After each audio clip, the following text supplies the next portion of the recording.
All right, guys. I feel like I say this every week, but this week's episode is very much a special treat. If you guys have been following the channel, then you know that for quite some time, I've been looking forward to the Family Odysseys line being launched at Ghost Machine. I did not know I'd be waiting all year for it, but it just makes me even more excited that we're finally here to celebrate this launch. And joining me today are three guests. Yes, three special guests. It's my favorite band. It's two Pete's and a Francis. So please welcome Peter Snejberg, Peter Tomasi, and Francis Manapul. Hey everyone. Hey, So guys, we're finally launching the Family Odysseys, and like I said, I've been really excited about this for quite some time, and I don't even know I do know why. I'm a family man. I've got kids. I'm relatively new to comics, and for me, the most surprising thing about direct market comics is how little of the content is tailored in a way that multiple age groups or age ranges can enjoy it. And so anytime there's a book that I can, read and enjoy myself as an adult, but also, not have to hide from my kids and stuff like that, it's a great day for me. great. Um, That's perfect. You're saying exactly what we like to hear. nice, nice. So Yeah, we've been looking for you all year. You're the perfect candidate. yeah, I feel like I'm the target audience, and I guess there are several different target audiences. But like I said, we're here to celebrate the launch of this Family Odysseys line universe. I don't know how we're gonna describe this, but there are two titles launching. One actually, as we filmed this, just launched yesterday, and that's the Rocketfellers. That's written by Peter and Francis, with art by Francis. Oh, look at that. Oh, wait. Okay, cool. I don't know why I thought I had spotlighted people by accident. Yeah, let me not do that. All right. So while I finagle with the page layout, Peter, since you're here on the screen with me, could you tell me a little bit about how the Rockefellers came together and how you sort of came to the table at Ghost Machine? Well, Jeff and I go way back, many decades, and I knew Jeff was thinking about doing this for a while, creating a company with a bunch of people who, were at the top of their games, great storytellers, and people that we would all be able to get along with, and it worked out great. And he was talking about the different brands, the different lines, and based off of Batman and Robin and Superman and Super Sons, a bunch of the books I've done at DC.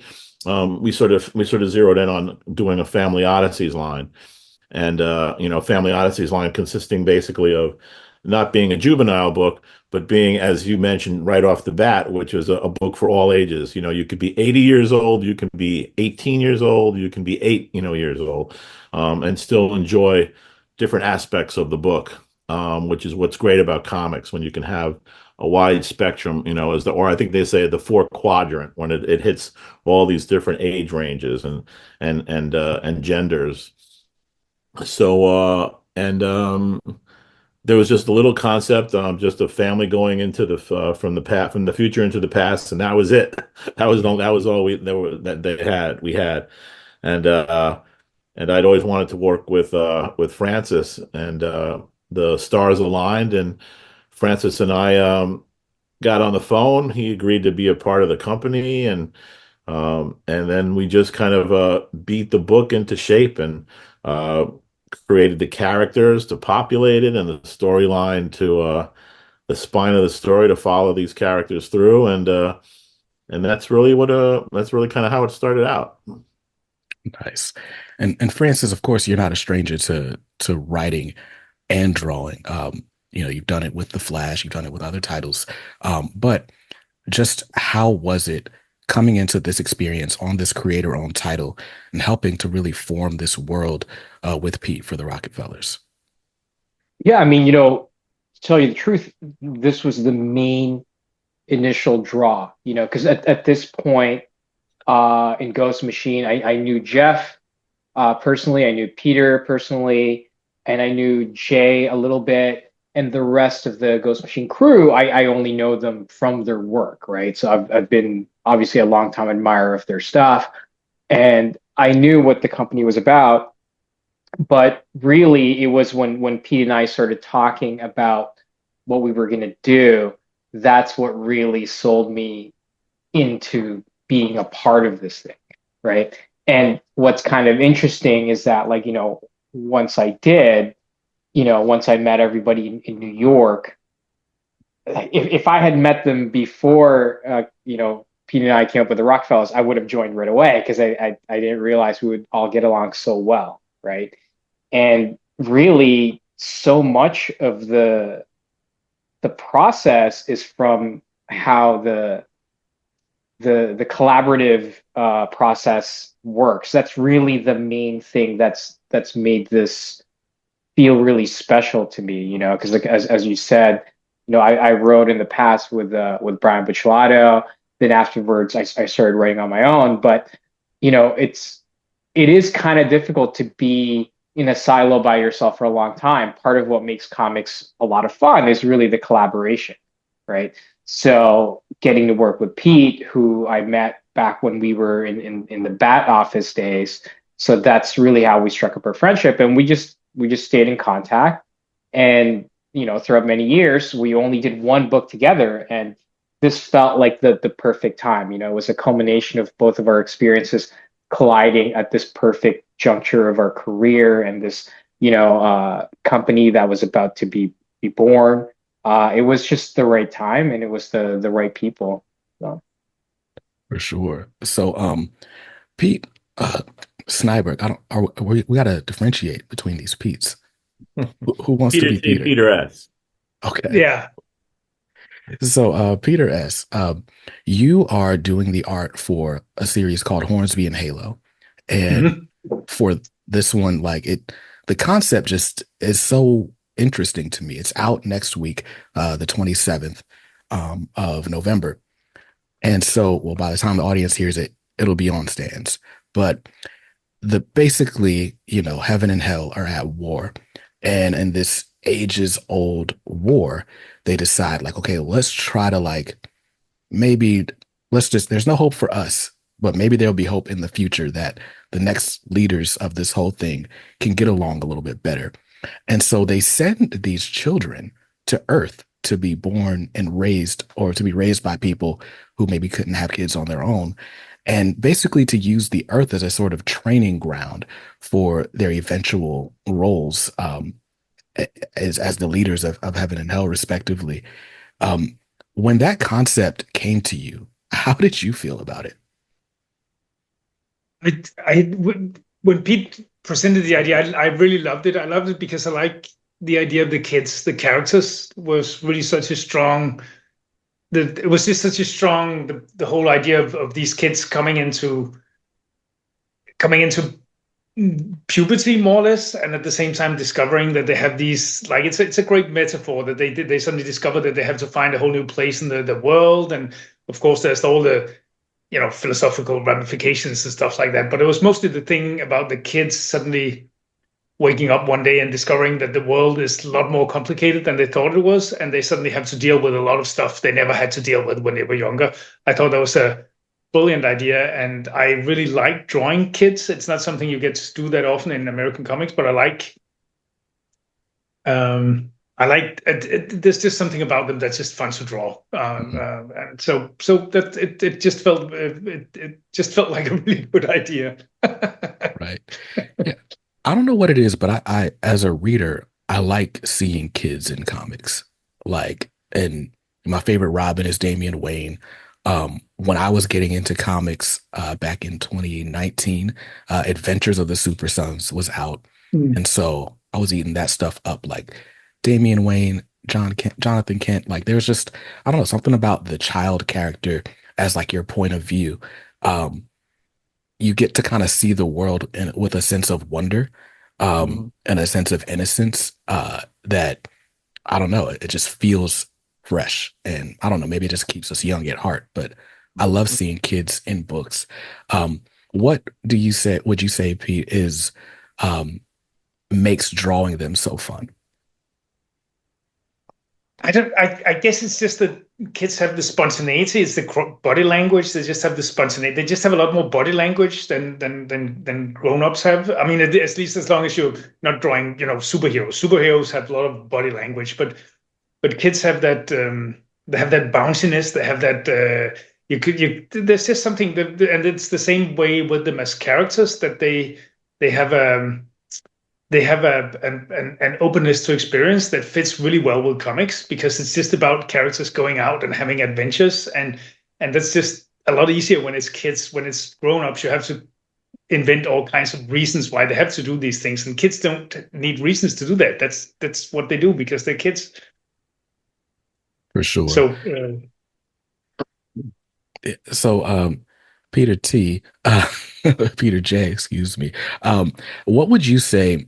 Because you've got two very different books here with Rocketfellers and Hornsby and Halo. What would you say has been the most fun part about kind of building each of these worlds? Um, hmm.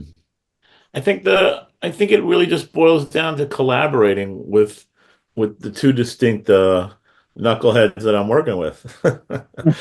Uh, that's awesome. you know, Francis and Peter S are just they each bring their own distinctive voices, their distinctive views and angles on the material, and just it just that collaboration just enriches everything, and it's just like I forgot who said it earlier, but it's so much more fun um, to be working in a real atmosphere of give and take and of just being able to bounce stuff off each other and not be isolated. A writer's life when you're writing by yourself and you're not collaborating as much, be it screenwriting or comic books. There's an isolation aspect of writing, as it is for artists also. But you live in your head all the time, so it's nice when you can kind of just keep that open door in your head and just have somebody else walking through it while you're figuring stuff out. And just it's actually just more fun in the end. So yeah, just both books have distinct viewpoints, obviously, but it's really the people I'm working with that make it the best, make it really fun. Awesome, awesome. So, Francis, you're working on the Rockefellers, and you get to draw this whole family from like basically ages like 8 to 80. There's even the family dog. But the first time I saw any of your work, it was, well, not the first time I saw it. I'd experienced your work because you had a run of variant covers for the Damian Wayne Robin series that had been out for a little while. And so I was picking those up. But then I don't know how I stumbled on your YouTube channel, but this was like during the time when Clear was coming out. And for those who aren't familiar, Clear was from a Comixology original, and it's written by Scott Snyder, and Francis does the art. But that book just feels like an excuse for Francis to draw like as many things in as many distinct styles and just play as much as possible. And it is just a treat to read. But you had a vlog and you were like kind of going through your process, like finishing up pages. And there's like a real like Casey Neistat aspect to your vlog. And I don't know, something about like watching those webisodes, if you will. I was like, oh, this guy, we could vibe. Like I like this guy. But you've obviously got a real sense for art, for visuals, for storytelling. What is it about you that feels like I've got to just level up story, no matter what form it takes? If I'm in video, it can't just be a talking head. Like there's got to be something interesting going on. Like where's that come from? Yeah. Thank you so much, by the way, Casey Neistat. He's incredible. It's funny because like I fell into a rabbit hole when I was effectively during the pandemic. I was trying to relearn how to use a camera because I felt like I needed a hobby, right? Because at that time, prior to that, I was writing, penciling, inking, and coloring Trinity, and I felt comics out, right? So I picked up a camera again to try to have a different outlet for creativity. And the long and short of it is that I burnt myself out doing everything.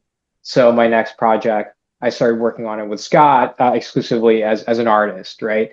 And what was interesting was during my time on that, I found that the the bug to write was kind of still there, Mhm. and it was when I realized that because I would initially it was just about photography, and then I realized, oh, I can take videos. So I would take videos of my kids and my family, and they just sit on your hard drive doing nothing, right? So I would edit them together into these family videos, and I would send them to my family, and I really enjoyed it, except the schedule of an artist kind of takes up a lot of time. So eventually, I'm like, well, I would get to the point where I just want to like touch the camera.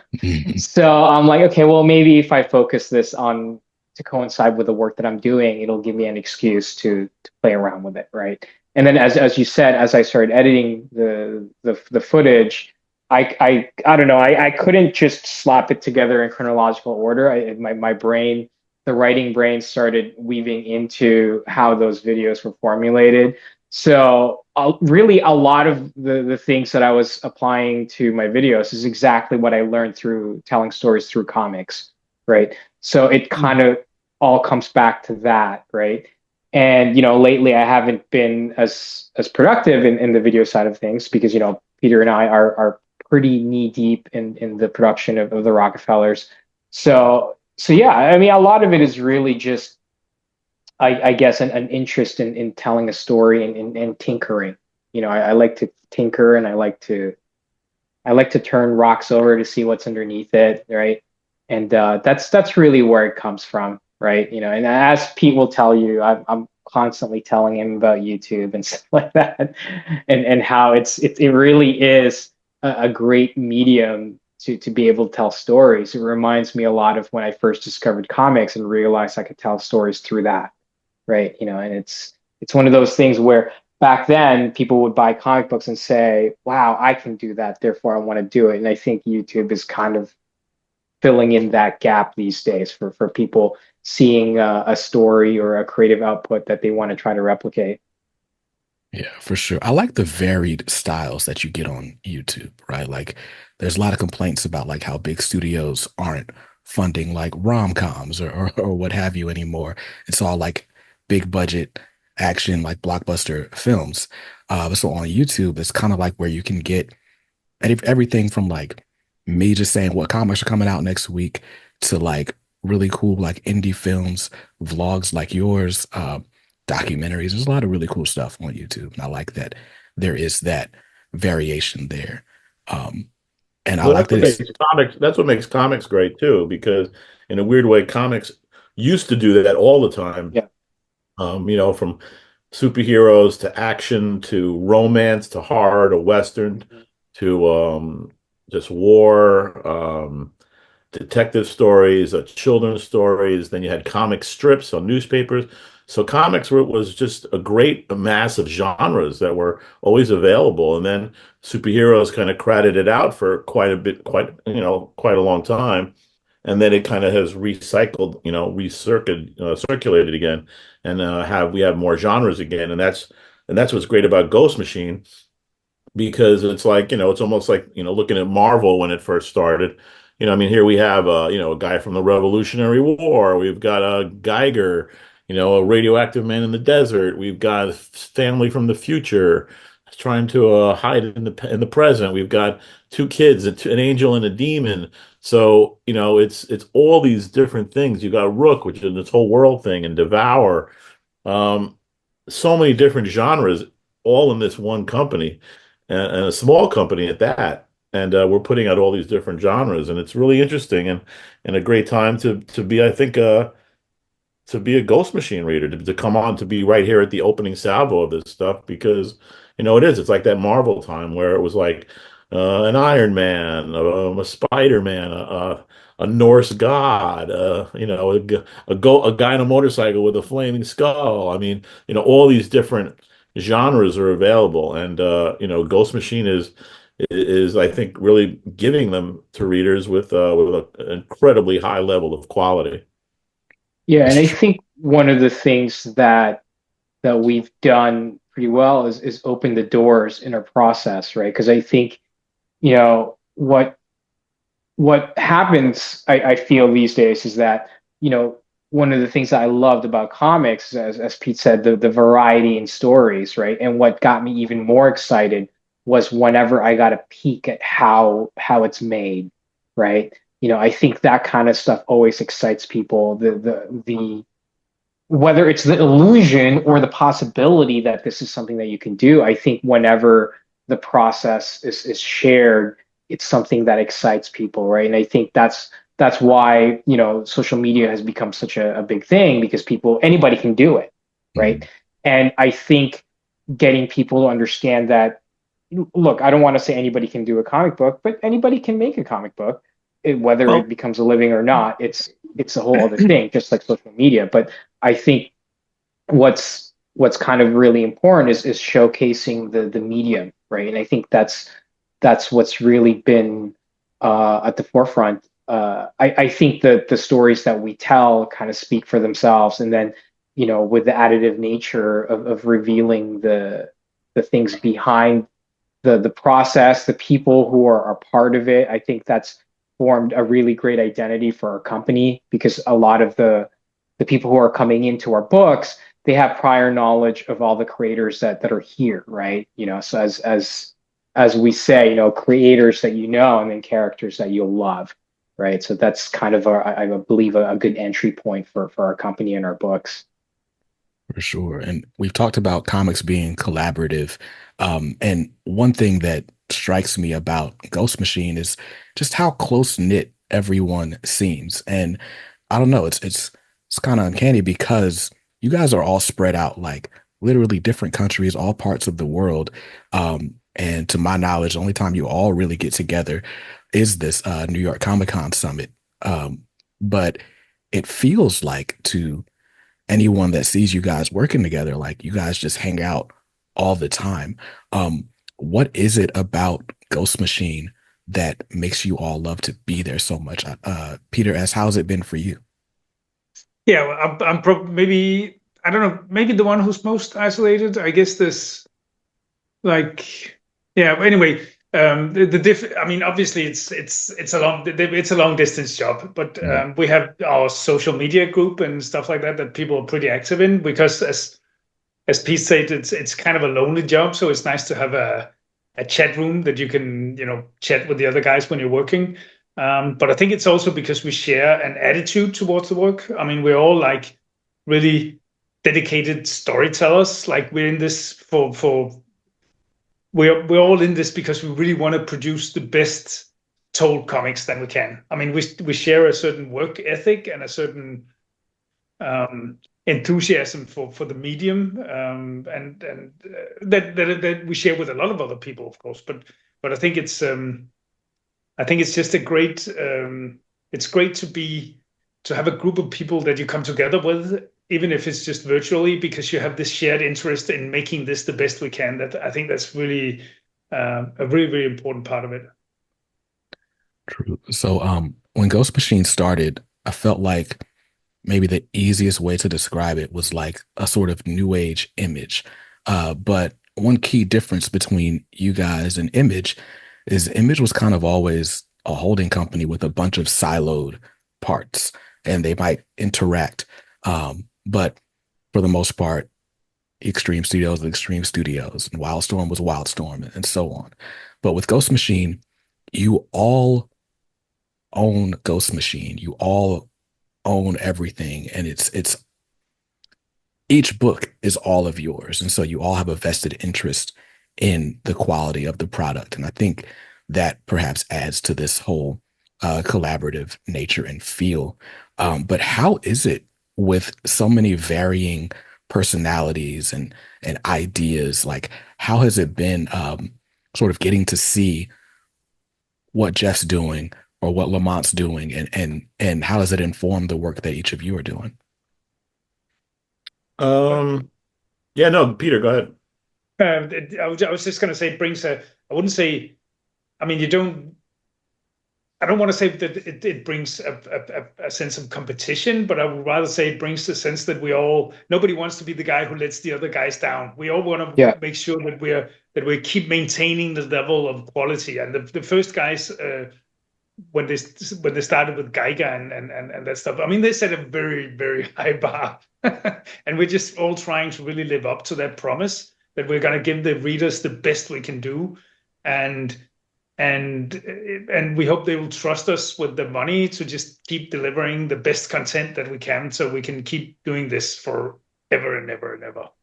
Yeah, I think there's a lot of anxiety over making sure everybody's pulling their own weight, you know. There's always this feeling of like, oh man, am I not living up to the thing, you know? And I think what makes it really different from Image back then is that, you know, with all the studios and Image, when they first launched, the best way to describe it is that each one was their own kingdom, right? Wildstorm was its own kingdom, you know.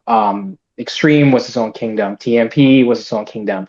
But in this case, we have one kingdom and we're all running it together. I think that's the main difference, right? So it's kind of it really behooves us to work together cohesively in order to make this kingdom run in a perfectly oiled manner, right? And I think that's where, as Peter has said, there's this. It's not a sense of competition, but more so a sense of not letting the other guy down, right? It feels like we're all running in a you know, what do you call it? Like a four-legged sack race, I guess, right? And you don't want to be the person that's falling down. So when the other person hops, you got to make sure to hop in line as they are, right? So there's a lot of that, right? So and as you said, because we own everything together, you know, really it's hard to be jealous of another person's success when you realize their success is your success, right? I think that's one other thing that really changes things. It's much more of a team effort, right? Like at the end of a let's say a playoff run and you win that championship ring, it doesn't matter how many points you got, we're all getting rings, right? Whether you sat on the bench or you played 30 minutes, you're getting a ring, right? And I think that's been a very illuminating part for all of us in that every win that we each have individually is a collective win for everyone. Right. And it's just even even the people, the talent, you know, in the front lines, you know, but behind us, there's like a whole machine also too, that's, you know, from marketing and publicity and just, you know, logistics and editing and all this great stuff. It's, you know, and then the movie TV side, the people in the development in those areas, you know, there's a lot of great people, with really great skills, all behind us too. And we're all sort of, everybody's just like, you know, Francis said and Peter said, we're all pulling it for each other because it's all hands on deck because it's our ship. Everybody owns a piece of the ship. For sure. And so, you know, this very much feels like the Family Odysseys is kind of they're grabbing the baton for year two of Ghost Machine, though there's plenty of other stuff coming. But this feels like kind of like all right, if you didn't get on Ghost Machine before, jump in here, and then there'll be other stuff to check out as well.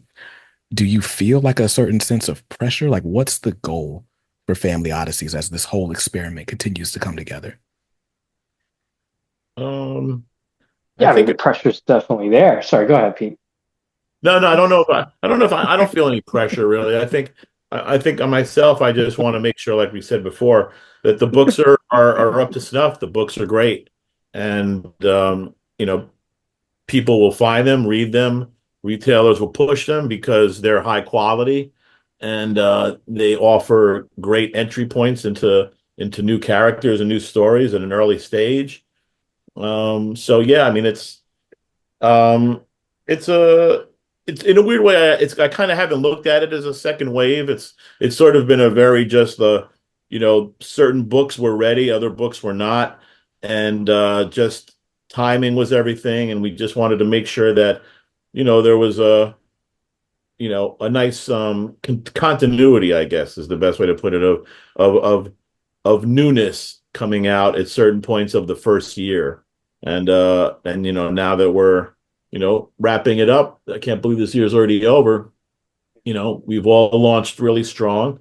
Hornsby and Halo's out next week, and we're hoping for a sellout on that too. Um, but it's like not a sellout for numbers, for money. It's like, Pete and I, working on the book, and after now, Francis, we had our sellout. It's like, we want people to see this book that we're all putting so much hard work into and so much passion into. And because we know they're going to love it. And yeah, it's been great.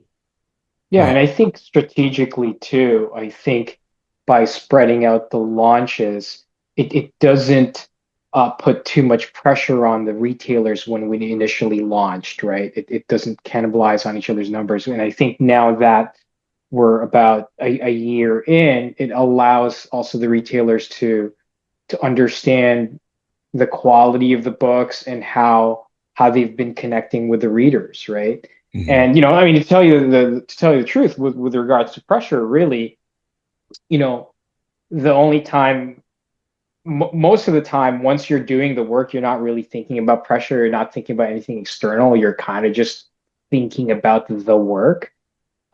It's actually times like this where we sit around and we pontificate on the work that we've been doing. Then we feel the pressure, right? Right. Thanks a lot, man. No Uh, problem. but yeah, no. The thing is, as we mentioned before, this whole collaboration has been so much fun, right? It's every day we get to tell the stories that we want to tell, and really, when you enjoy something, you know, the hope is that the success is kind of a byproduct of your process, right? It's hard to really manufacture an enjoyment backwards as you're only thinking about the end goal and the success of the product or the story or the book, right? You kind of have to enjoy yourself along the way because that's what you do every day, right? Mm. You don't live in the successes. You live in the everyday of sitting right here working on the books and telling the stories, right? Right. So But S- speaking of what the goals are, I would say that right now I think what we're all looking forward to is the point where we get to when we have a couple of years runs of these books, so that these characters, when we start, we have the whole mythology. It becomes the world unfolds, and we can start telling more complex stories. Because right now we're just building the groundwork for these universes as they blossom up. So that's really what really it's about right now, is like laying that groundwork. Nice. Yeah. And speaking of groundwork, right? Like all of these stories have to start with issue one, right? And so we're looking right here at Hornsby and Halo #1, which is out Wednesday the 27th, and it's written by Peter, with art by Peter. No, but we've got a few preview pages up on the Image Comics website, so I'm not spoiling anything that's not already out there. But I Yeah. really just wanted to sort of soak this in and really like uh give Peter his flowers for this art because it is just really cool. I love this. Um, I don't know. For me, when I see this page, it very much reminds me of the Hercules animated film. Ah, Um, that's good. oh yeah, yeah. but I love that. Like the child that doesn't know their own strength is always fun. Um, and we see these two kids like basically living in worlds that could not be more different from each other, coming from very different backgrounds and experiences.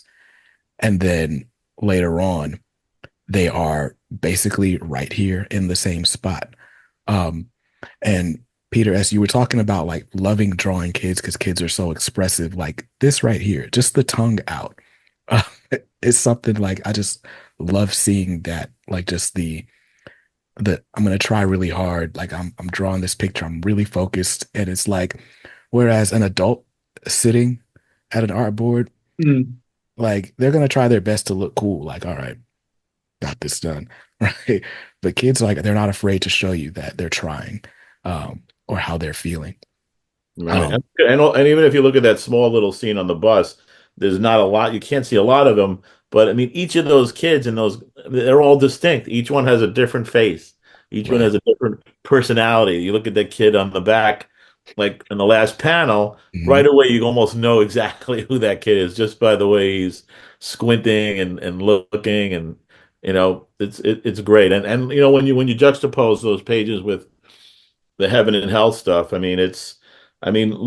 at the range of between those opening pages with the babies, and then you get to the stuff in the present day. I mean, it's amazing. The book's just beautifully drawn, and I mean, and look at the coloring. The coloring by John Oh, Kalis let's not forget. Yeah. is wonderful, and the lettering with Rob Lee is great. So yeah, I mean, look, being objective, and that for 3.99 and 32 pages of just this beautiful stuff, man, it's a hell of a deal. It's a hell of a deal. Oh, it absolutely is. And Ghost Machine, we've already, gotten a bit of a look at just what the quality is, right? Like when you see these books, like they've got the cardstock covers, like they really just feel good. Like they're printed on high quality paper. It that very much feels premium. What I'm looking forward to are more of these collected editions. Like I'm hoping that every book gets one of those super oversized books like Geiger did.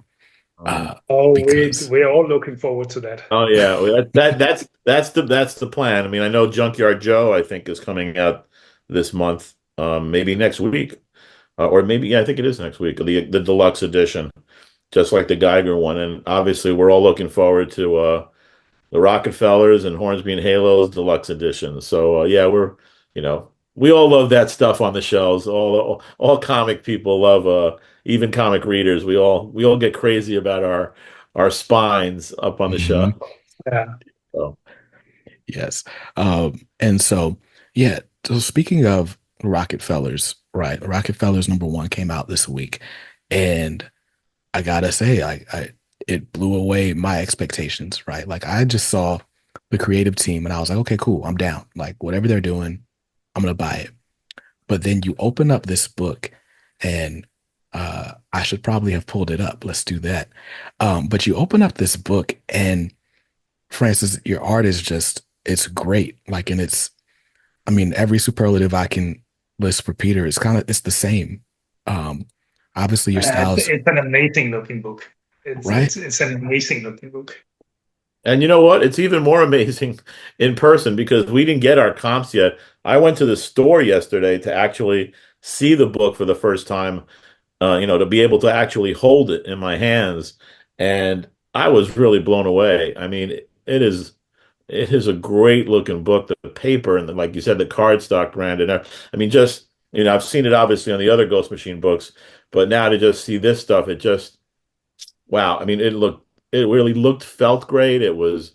It's a real high quality piece of art, really. I mean, it's not a product.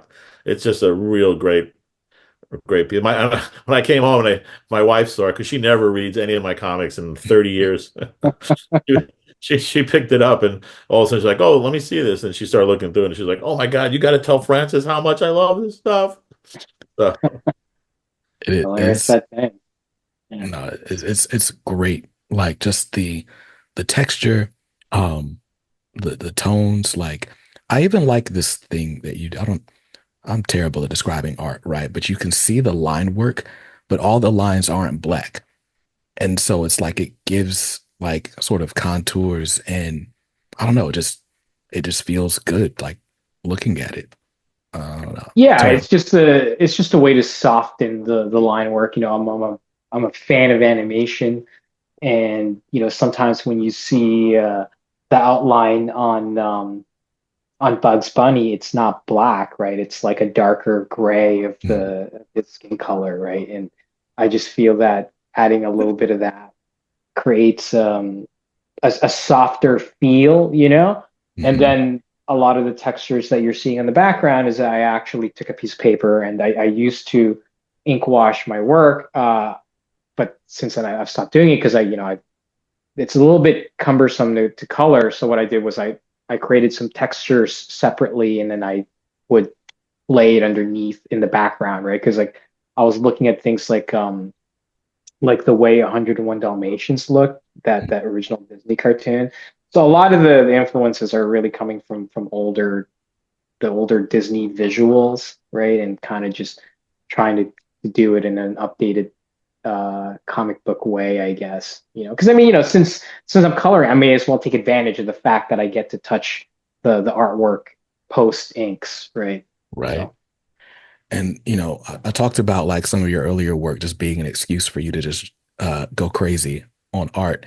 But this page right here, like the spaceship with the Rockefellers title there worked into the art. And if you guys look closely, like there's a point in this book where the dog is flying the spaceship, and it's just like the wackiest things happening in this book. But like, where in the world did this spaceship design come from? Like, how do you design this vehicle? Pete, you want to answer how I designed this vehicle? And he looks at the blank page and just draws it. Yeah, no, I've been asked this question many times before, and unfortunately, I don't have a good answer in that, I didn't sit there and design the stuff. I kind of just drew it on the page. Mhm. The well-crafted answer is that I like to design on the page so that way I can see what it looks like in motion, right? Mhm. Because sometimes you could draw something on a piece of paper and do a turnaround, but once you're playing with that design in an actual sequence, suddenly the designs don't work, right? So a lot of it was really coming from shape and motion. Like the main thing with the ship was really just the shape and the motion. That's all I was trying to capture. Mhm. The other details kind of was negligible. The rest of it was primarily shape and movement. And then with the suits for the family, it really just came from color design, right? Mhm. Their ship and the family, they're very warm colors. They're in the warmer family of colors. And because I knew that the environment that they were going to be in was going to be cold and blue. And that also dictated the colors of the villain, right? Which is in Mhm. complete contrast to the characters. And a lot of it was I don't know if this is true or not, or whether it's an anecdote or whether it's factual. But somebody once said that, they're like, do you know why the Hulk is green, right? And they were saying that because it was going to be in a desert environment, everything was primarily going to be orange, and green is complementary to that color, right? So Mhm. that's always stuck in my head.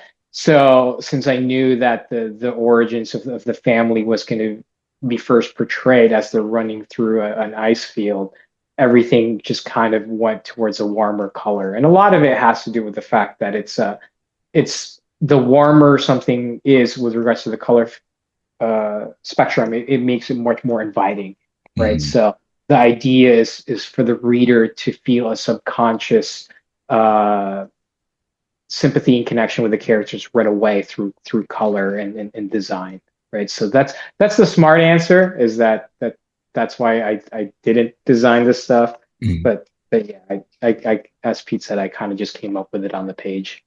Got you. Now, Peter, as I know you've got to go, but before you do, Hornsby and Halo is out November 27th. Cover Yes. price is just $3.99. Um, for anybody who's still on the fence, why should they go out and buy this? They should go out buy it because then we can make many more of them. That's a Yeah, good reason. No, they should that's buy it because exactly right. it's a really fun, entertaining book. It has adventure, it has humor, it has drama, it has, it's just a good old-fashioned comic book with a lot of stuff happening and characters that are gonna engage you. And I hope people will really enjoy it as much as we've enjoyed making it. For sure. I love this, the sort of interplay that comes with this, like just opposites, right? Like, and even I don't know, I don't want to spoil anything. The book doesn't hasn't come out yet, but even like the way these kids grow up might be opposite from how you think. Like who's nurtured well, who's Hmm. feels abandoned, like who Right. is angry, like the like just I really love the interplay in this character work. So I'm super, super excited to get this book in my hands as well. But Peter, I just want to say thank you for your time before you got to You're jump very off. welcome. You're very welcome. It's been great. Thanks for having us, and enjoy the rest of your day or evening or whatever it is over there. Give the rest of your day, I guess. Yes, sir. Thank you. You do the Okay. same. Okay. Bye See bye. you, Pete. Bye, Yeah. Peter. See you, Pete. Hi, Francis. So, for the audience, because I just realized I never really pitched the Rocketfellers. And what we have in this series is this is a family book. I think the way I tried to distill it for the pull list was like, it's kind of like Fantastic Four meets The Incredibles, and probably with a little bit of the Jetsons mixed in there. Like, I love that there are all these different characters at all these different age ranges, from like your grandmother to your kids. And you know, I feel like everybody that reads this book is going to pick their favorite Rockefeller um, pretty early on, and then you get flung into this action. And okay, by the time you guys see this, it's been a week, so I'm gonna spoil just a tad, right? This family from the future gets dropped into the present. And I don't mean like the present, like, oh yeah, like some kind of modern time. I mean like they get dropped like right now. And, at least from issue one, the way it seems is as though like every issue is going to take place in real time, like November 2024, right? Like, how did you guys come up with that as a concept? Well, seeing when the books were coming out, November and especially Christmas, we were coming out in those back 2 months of the year. We were really keen on, like comics used to do a lot of back, when I was growing up, especially. They really tried to time the seasons for the books, and there's something to be said about doing that. It kind of keeps it in the zeitgeist of people reading it. The readers really kind of I think they make subtle connections of that because then suddenly they're experiencing the same outward atmosphere, surroundings, time of year, or even holidays. Even if it's Christmas, obviously there's no snow in Florida, but it's still Christmas. So, I think that seasonal stuff has a nice vibe to it for readers when they're going through it. And yeah, it's a lot of fun. I think people will enjoy it, and even in a back way, in the back of their heads, subconsciously, excuse me, if they're not even thinking about that at the moment, suddenly they'd be like, oh, and that kind of thing. Those kind of seasonal stories also give you stories, Mhm. because like we were able to say, okay, it's a Christmas story. How do we do something really cool and weird and strange? And we do something really cool, weird, and strange. And and there's nothing to say that we can't do that through the rest of the year, be it Valentine's Day, be it whatever else comes up through the course of the year. So there's little holidays. There's enough Hallmark holidays that that books can definitely relate to if they want to, or if we want to. Yeah, I mean, this is where that year-long wait that you had to endure gets to rear its advantages, right? Because knowing that we were going to be launching in November, and with it being a family book, it makes a lot of sense for it to center around, American Thanksgiving, right? That's a very big family thing in the US. I'm Canadian. We have our Thanksgiving in October, Mhm. but I don't think a Thanksgiving book in October would fly well over there.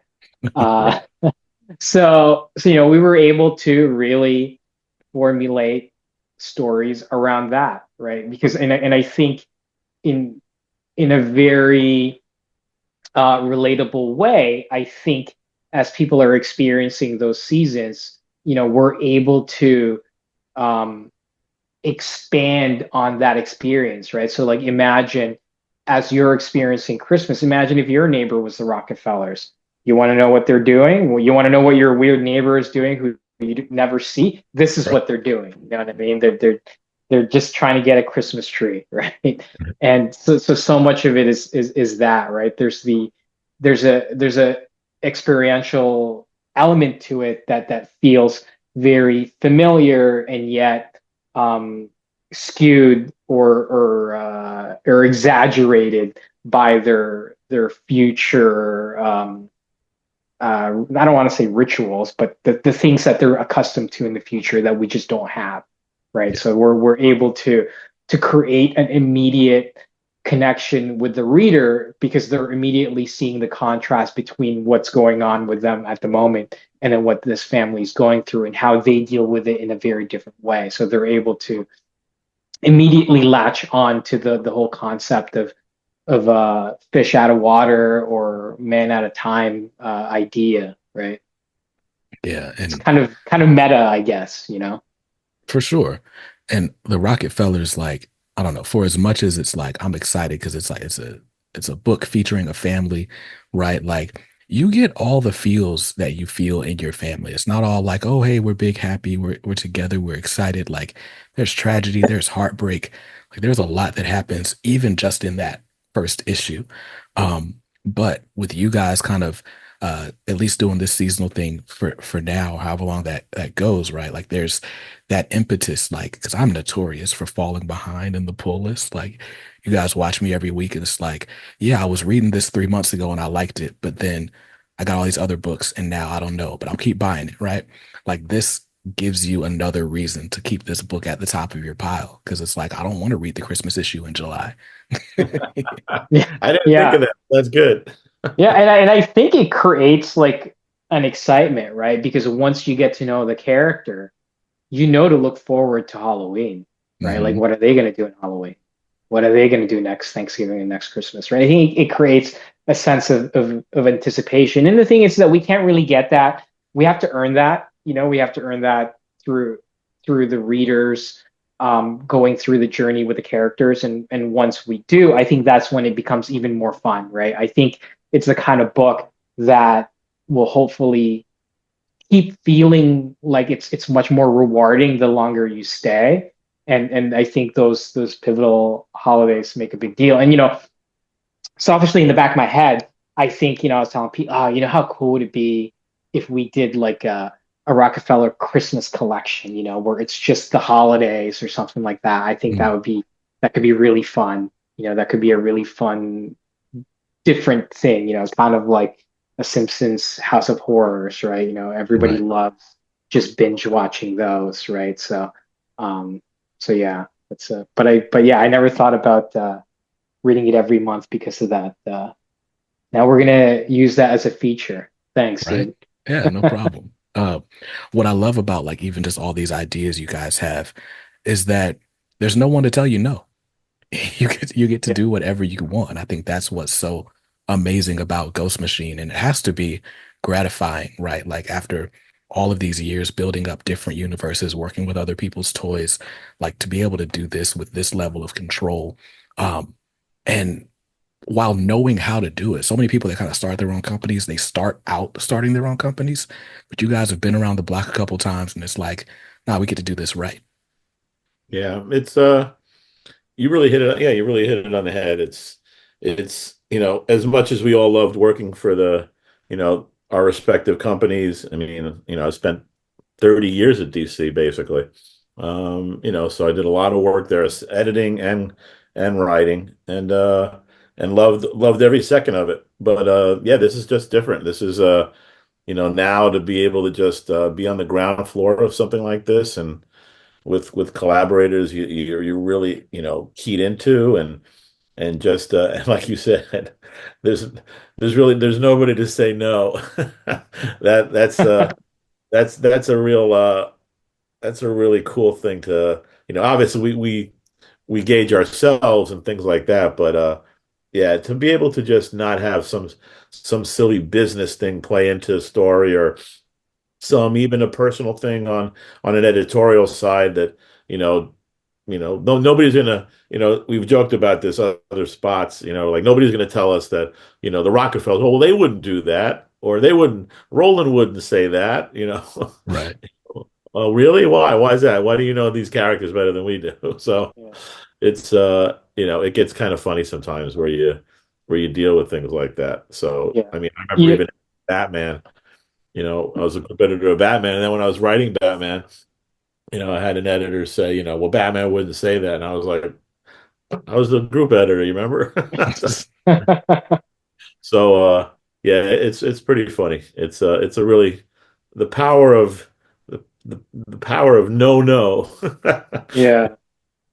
You know what Pete mentioned earlier as well is that even though we've been around the comic book block a few times, I think it's really important to also like give the crew behind the scenes like a lot of love. I think they've worked so hard in making this as smooth of a transition for us as possible because at the end of the day, our main focus is the creative aspect, but obviously the business side of things, the structure needs to be in place, right? So everybody behind the scenes, has worked really hard to make sure that and ensure that we're able to do what we do to the highest of our capabilities, right? And what's interesting is that I was thinking about this the other day, Pete. I was talking to somebody from the big two, and we were just, we're just catching up,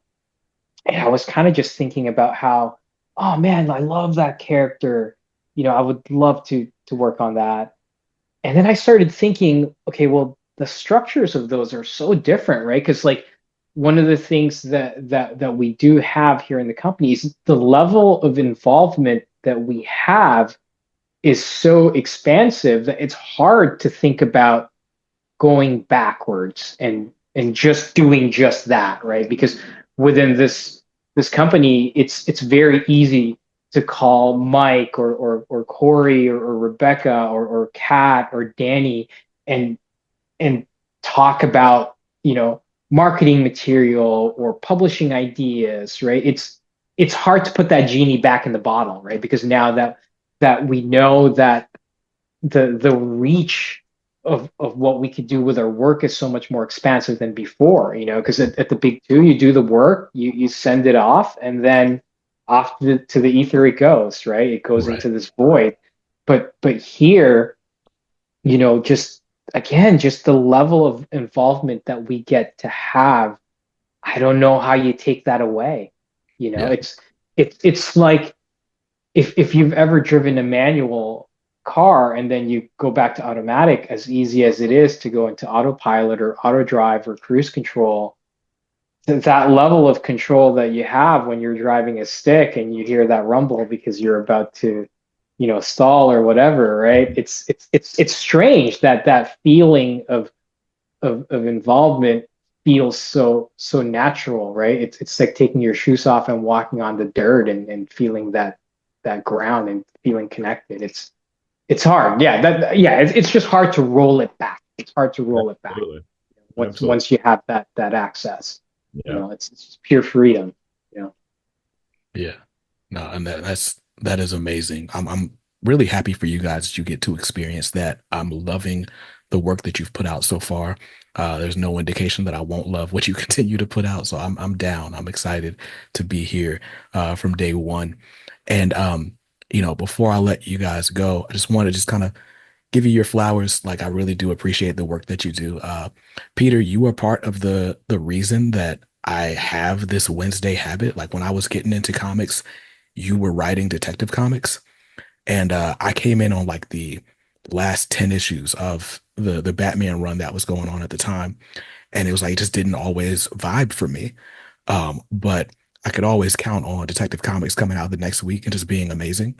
And they were short stories, they were, fairly quick story arcs. But that Mr. Freeze story, with Right. Nora, like, getting cured and everything that came from that, I was just like, man, this is amazing. So thank I you. appreciate that. Thank you.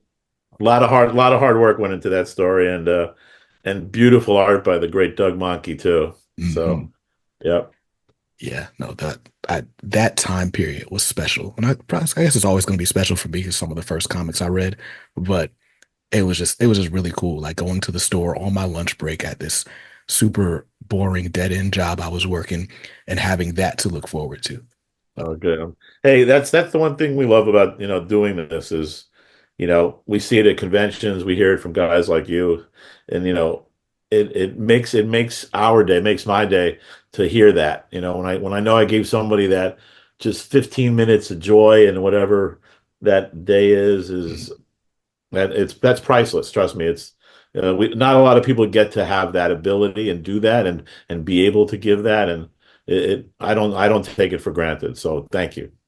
No problem at all. Well, you guys, the Rocketfellers #1 has already been out for a week. Hornsby and Halo is out as of yesterday. So go to your local comic shop. Pray to God that they still have copies on the shelves because you know this is going to be a sellout. And if you do miss out, final order cutoff for the second printing would be like this weekend as I'm talking to you. So order it so that you can read these stories and experience the joy that I have for these. Peter, Francis, thank you so much for your time. You guys are welcome back anytime. Dude, And our pleasure. Yeah. Oh, also, since I shouted out a lot of the behind the scenes guys, also shout out to Brian and Jamie and Sophie. So, like I said, there's a lot of people behind the scenes that make this work. for Thank you. sure. Speaking of, huge thanks to Kat for bringing this all together, Yeah. and aligning these schedules and things. There's definitely a huge team at Ghost Machine, and every joint supplies. Everybody is important to the mission. So thank you all for being here, and thank you guys for listening. Thank you, Brandon. Thank you. And hey, Thank you very much. have a great Thanksgiving and a great holiday. Thank you. You guys do the Oh, same. that's right. You guys are about to have your Thanksgiving. It's okay. You can have your one moment of Canadian pride. Well, appreciate that. No problem. Thank you. So for you guys listening, again, go out and grab these books. I don't know what you're doing after you listen to this, but hopefully you stay safe, stay awesome, and read something dope today. Peace.